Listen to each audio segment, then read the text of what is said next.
Hello and welcome to another video from Software How To's. In this video I'm going to talk a little bit more about GIMP, but instead of doing select tools this time, I am going to show you the paint tools. So open up GIMP. Alrighty. So if you go up to the toolbar here and click on Tools, I've already done Selection Tools, you go to Paint Tools. These are all the paint tools. I'm going to use this up here to show you all the paint tools because they're all mixed up over here. So, bucket fill. That's the first one. Let's start by creating something new. Let's create white. Sure. Ta-da. Zoom out a bit. Alright, here's our white canvas again. So, first one, bucket fill. This tool is for filling selections or areas with whatever color you want, which would be up here. So you could choose a bunch of colors. Or if you're really like smart and you've memorized all the hexadecimal numbers, you can just type in the number there. Like, it's probably not a number. Say I wanted to choose red. Now it's at red, so when I fill this area, it'll make it red. The next tool is gradient. Now this one is a very fun. So this is the selected area, it's the whole place. Now you drag with your mouse. Now you have two areas. The bottom and the top, and you can add a middle. I'll show that in a minute. So the bottom color, click over here, you choose a color, say I want white. Click the top one, I hate purple, so let's do red. So, I have a gradient of red and white, but what if I wanted a different color in the middle? I can click here, and I've added another one. Now I click this button, new stop at the midpoint, and now I change the color to, say, white, and then I change this one right here to red. Look at that, I've got red, white, red. So this is a gradient tool. You can add more stops, like one here or one here, and you can add a whole bunch of them and get crazy. You can move them around so that it's like that. But gradient's really helpful if you don't want to make something solid, you just want it to have a little bit of gradient so it looks a little bit less dumb. So that's the gradient tool. Now, next one up is pencil.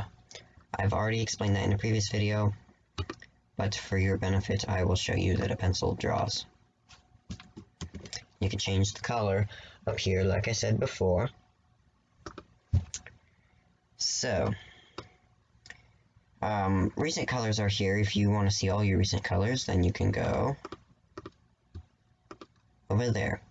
Lots of recent colors. There's different ways. If you like triangles better than squares, then you can use this.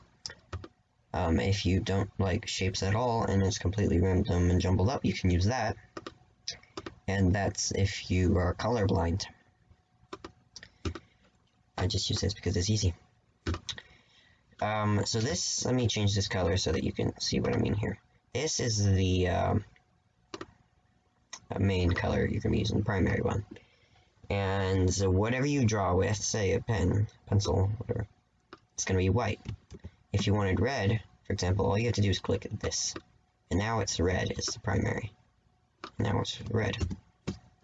Or you can just drag it like that, if you're bored. And it'll change to white. But I don't want to do that because I like red and white. So that's the pencil. And I've already explained all of these in a previous video. Paintbrush, basically the same thing, except it's a brush, not a pencil. And next tool. It's the eraser. So first, before we start with the eraser, let's draw something to erase. There's a squiggle. Alright. Guess what an eraser does? It erases. Oh no, it's erasing my gradient. Let's undo that. Alright. Eraser is very easy to understand because you've used eraser before in your life, I can guarantee that. Airbrush, another type of brush, but it's more like a spray can and it's fuzzy. It's good if you wanted to make a picture of graffiti. Next tool up is ink. This is, you don't really have to use it because it's basically a pencil, except it's called ink, and it's got little different features to it, like circle, square, diamond. You can change that all in here. It's a bunch of little diamonds. And it's just got a little different, like the angle, size, this adjustment. You can change it to a smooth stroke. It's just like a more complicated pencil. And it's also got sensitivity to the size, the tilt, and the speed. So you don't really need to use that. It's not a huge difference from the actual pencil, but you know, it's there if you ever wanted to do something special. My paintbrush. This is not really different from either of those I just mentioned before. It's another paintbrush, but it's got different options here. Smooth stroke, like the previous one. You can erase with the brush, no erasing effect. Radius, space, opacity, and hardness. So it's basically a brush, but with a different use. Clone. As you might expect, clone clones. So you select something, it clones it, and it's like a little stamp. You can stamp it all over the picture. Alright, next up is heal. It heals the image irregularities. I'm not quite sure how this works, but it works because obviously it worked, or they wouldn't have put it in here.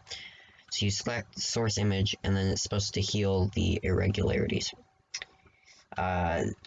These are mostly the same settings as before, as if with the paint tools, just different options because it heals.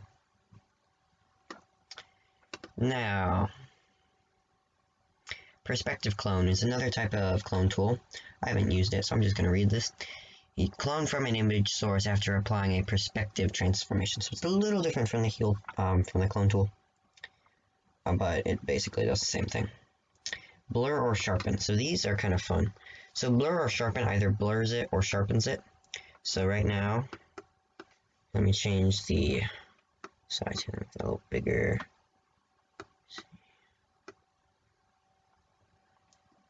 Wow, it's being still. And it blurs the image or drawing or whatever you had. Now this one is smudge. Now this one's fun to use. It smudges everything. If you wanted to smudge edges, that would work, but what I'm doing right now you probably would not do unless you wanted to make modern art. It's actually not bad, it's a nice piece of modern art. Alright. Next up we have last one, dodge or burn. It's similar to these other tools, but it's just a tad different. Look at that. It puts a lighter color over the colors you already had. So it makes it like shiny, or if you hear like sunlight's coming, that's what it's useful for. And then same settings as usual. So that is it for this video. Hopefully you found some of these tools interesting. Thank you for watching, and please do not forget to subscribe and like. Thank you.